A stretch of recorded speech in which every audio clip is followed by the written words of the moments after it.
This is Democracy Now!, democracynow.org, The War and Peace Report. I'm Amy Goodman. The city of Los Angeles is offering a $1 million reward for information leading to the capture of Christopher Dorner, a former LAPD officer. Dorner is wanted in the 3 recent killings targeting fellow officers and their families. During a Sunday afternoon press conference, Los Angeles Mayor Antonio Villaraigosa announced the bounty. Collectively, this group, led by my office, is posting a reward of $1 million for information that will lead to Mr. Dorner's capture. We will not tolerate anyone undermining the security, the tranquility of our neighborhoods and our communities. We will not tolerate this reign of terror that has robbed us of the peace of mind that residents of Southern California deserve. Mayor Antonio Villaraigosa made the announcement after a massive manhunt failed to find the former police officer. Christopher Dorner was fired from the police department in 2008 after he was accused of making false statements that his training officer had kicked a mentally ill suspect in the course of an arrest. Testimony by the suspect's father supported Dorner's claim. In an online manifesto, Dorner claims he was unjustly fired. He also accused the department of racism, corruption, and other abuses. In his message, he threatened to wage, quote, unconventional and asymmetrical warfare to those in LAPD uniform. On Friday, Los Angeles Police Chief Charlie Beck announced he'll reopen an investigation into Dorner's firing. LAPD Commander Andrew Smith said Chief Beck's decision was about maintaining public trust in the police force.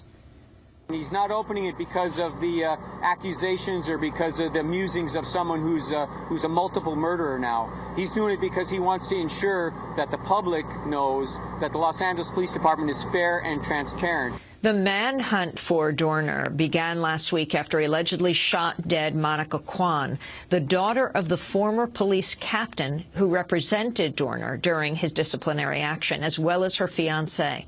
Dorner is also accused of shooting several police officers, one of them fatally. Police pursuing Dorner as part of a multi-agency hunt were involved in at least 2 separate shootings, injuring 2 people Thursday after they came across vehicles that looked similar to the suspects. Dorner's own truck was found on fire and abandoned. For more, we go to California, to Berkeley, where we're joined by journalist Davey D. He runs the popular website Davey D's Hip Hop Corner at daveyd.com. He's co-host of Hard Knock Radio on KPFA in Berkeley. He's also an adjunct professor at San Francisco State in the Afro Studies Department. Davey D., welcome to Democracy Now! Start off by what is most important, do you think, to understand about this case and Christopher Dorner at this point? I think what really has captured people's imagination is, one, that he is, through his manifesto, is waging war against the LA Police Department.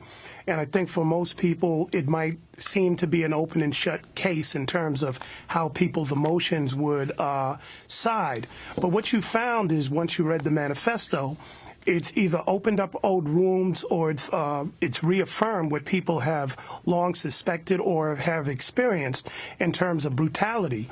I think what stands out for me and many of the people that I deal with is the fact that there are these troubling allegations, and those things need to be further investigated, irregardless of what we feel about Dorner, whether or not he's a psychopath or any of the words that they want to put on him.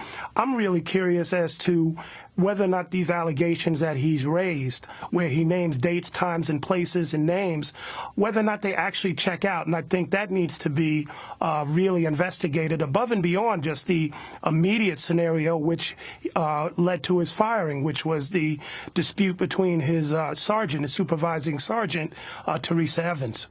For people who aren't following this case in the greater Los Angeles area, if you can explain exactly what you understand has happened, you know, what this manhunt is about and what this manifesto is. Well, you know, the main thing is with the manifesto, he points out that he's going to wage war on the police officers who done him dirty. And so with that, you've seen an unprecedented amount of manpower, resources, an award, and language that says that all of our security is undermined. I mean, really, the security that's undermined is the police department. And so really what you're seeing at the end of the day is higher value placed on the lives of the police. And you're seeing them pull all the stops out to find this one individual. Granted, with the murders of the two people, the captain's daughter and her fiance, how do we know that he did it? I'm not defending this. We know he said this in his manifesto, but what's the evidence that they have that they are now pursuing is the question that I would ask. Going above and beyond that, I'm still concerned I'm basically, people are concerned that his charges that LAPD is still corrupt and is still very violent, I think resonates with a lot of folks, and that's something that needs to be checked out. And we saw that come to the forefront when we saw the two women, Emma Hernandez and her daughter, who were shot in the back. One of them, you saw like 30 or 40 rounds shot with their truck that didn't fit the description. We hear that they were given no warnings, no commands. And for many people, that's like business as usual in L.A. Explain how that happened. That goes back to a history where... Huh? Explain how that happened. How Emma Hernandez. Well, they were delivering newspapers the night that the officer in Riverside County was shot, and so there was this manhunt, and I guess two of the undercover cops that were assigned to protect officers that were under threat from Dorner, they approached this truck and shot them. They shot them from the back. You see the pictures, and what you got was an apology and a new truck that's being offered. How about people being arrested for negligence?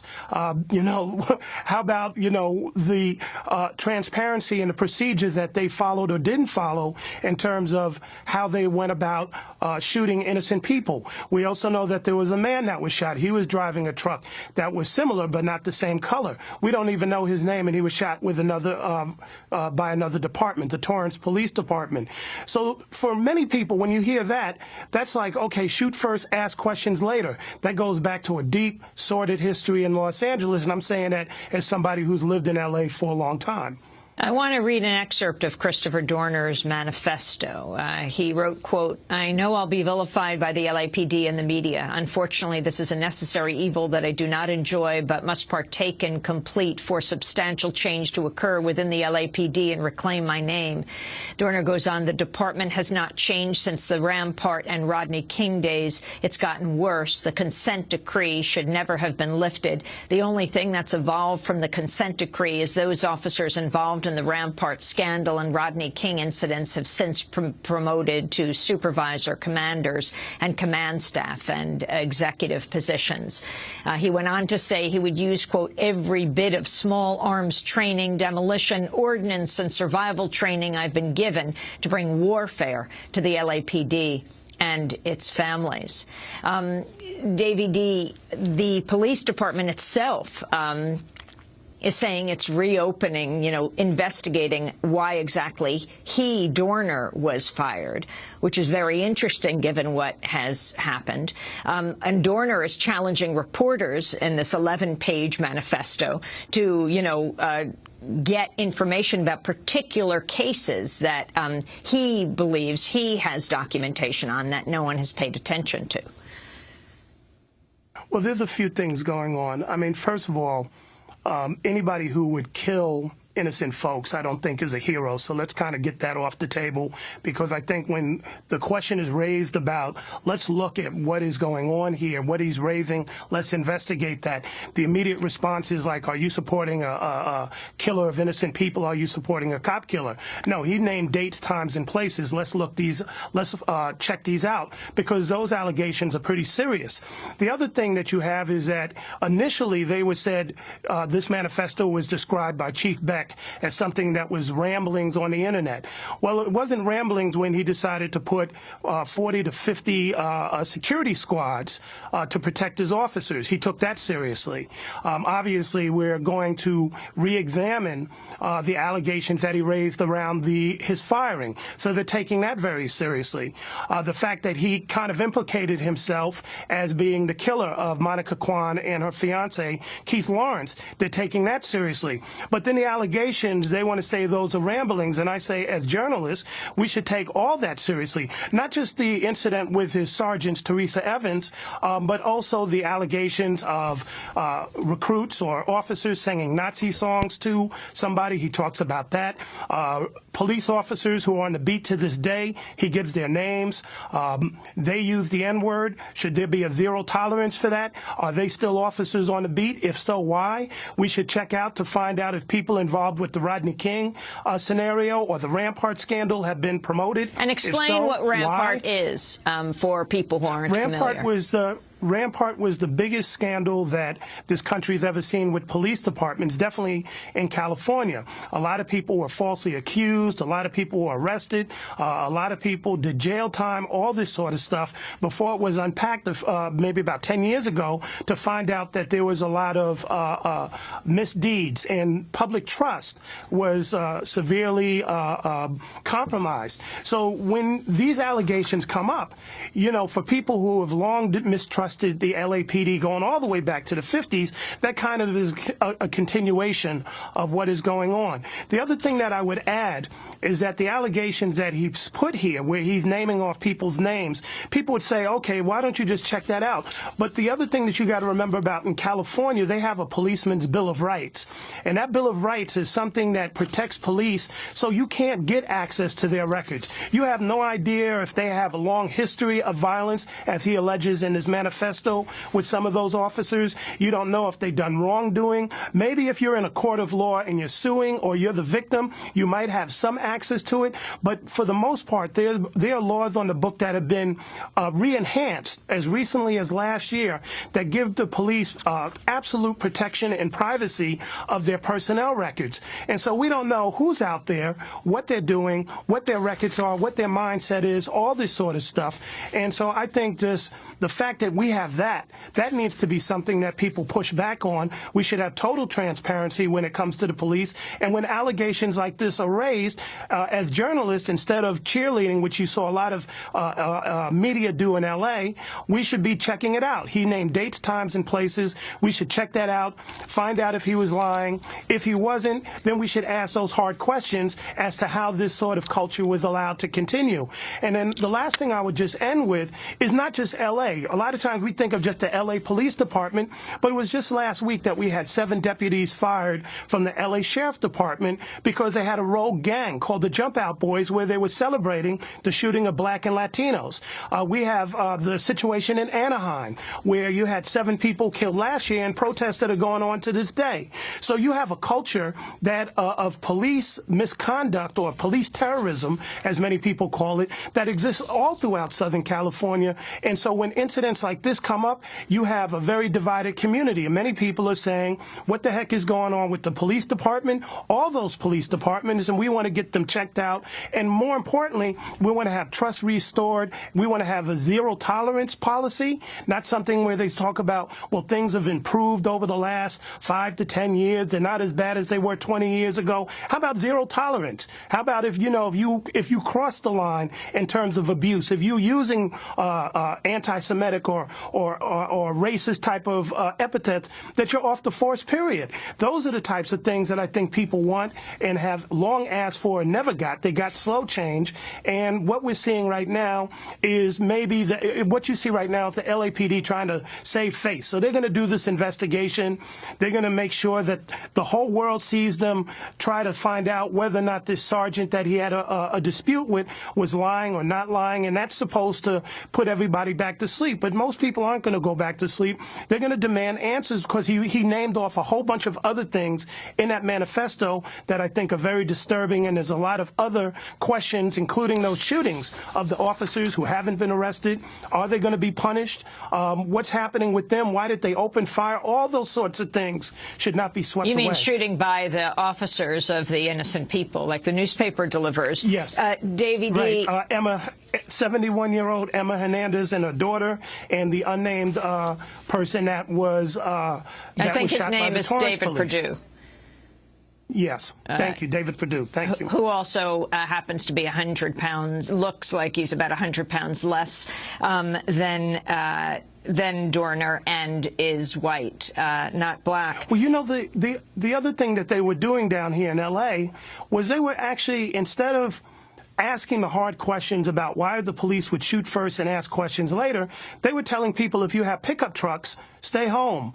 Or if you look like Christopher Dorner, you know, maybe you might want to lay low. Or, you know, everybody cooperate with the police. That, you know, I understand that when you have that sort of situation, tensions are high, it's unprecedented, but that's no excuse to roll up on the citizens in such a callous type of form. All of us have a right to life, liberty, and the pursuit of happiness, not just the police. We all work hard. We all do our day-to-day tasks to try and bring about a better tomorrow. We shouldn't have to fear from the people whose our tax dollars go to protect and serve. Finally, what you're saying, Davy D, we don't even absolutely know if he is the shooter, though he has claimed he is in his manifesto, and it's been a murderous rampage. But oddly, in the manifesto, he explicitly calls for tighter gun control, saying that his spree would not have been possible with a well-regulated assault weapons ban. I mean, you know, his opinions about gun control and whether or not Michelle Obama's bangs look nice and what comedians and journalists he like, I think we can have those type of discussions and those debates. I mean, that's his opinion, and, you know, he's entitled to them, I guess. What I think we should really be focused on are the names, dates, times, and places that he names with respect to how LAPD is conducting itself. We were led to believe that when the consent decree was lifted after Chief Bratton took over, that there was marked improvement, that this was a new department. You've heard the mayor, you've heard the chief, Beck, say that it's a new department. Well, if it is, let's check it out. That's what we should be focused on. Do you have officers that are using racial epithets still working the streets? You know, we need to check that out. We know that on one of the local newscasts down in L.A. that the former training officer confirmed that incident where he talks about having the fight with the officers for using the N-word, that took place. Well, why are they still on the streets? What's the zero tolerance policy around that? We should definitely look into the conflict of interest regarding his sergeant, because he said that the people that were on his hearing, they had long-standing relationships, that people worked for each other, that they were partners. If that's true, we need to check that out. And then lastly, just for people around the country and people that are watching in California, we need to ask ourselves the question as to what is up with the Policeman's Bill of Rights, where all the police officers' conduct, promotions, all these sorts of things are hidden from the public. You don't have access to them. And even if you go to a trial, it's very hard to get those things on the table. We found that out during the Oscar Grant case, where there was allegations of police misconduct for the person who was accused of shooting him. Those weren't allowed in the court of law. That's incredible. You don't have the right to privacy when we're the ones paying people's salaries. I think that needs to be challenged, and that needs to be pushed back. If we want to be transparent, if we want to open the doors for the public to re-trust and have more confidence in LAPD, how about all the officers say we waive our rights to the Policeman's Bill of Rights? That would be transparency, not this other stuff that I think is just a slick PR move. Davy D, I want to thank you for being with us. Journalist and activist, runs the popular website Davy D's Hip Hop Corner at davyd.com, and he's co-host of Hard Rock Radio on Pacifica Station KPFA, Hard Knock Radio on KPFA in Berkeley. He's also an adjunct professor at San Francisco State. Thanks so much, Davy D. This is Democracy Now!, democracynow.org, The War and Peace Report. Back in a minute. Thanks so much for watching this report from Democracy Now!, your daily independent global news hour. We don't accept advertising or corporate funding, but rather rely on donations from viewers like you. Please make your contribution by visiting democracynow.org. We need your support today to keep bringing you this hard-hitting, in-depth reporting.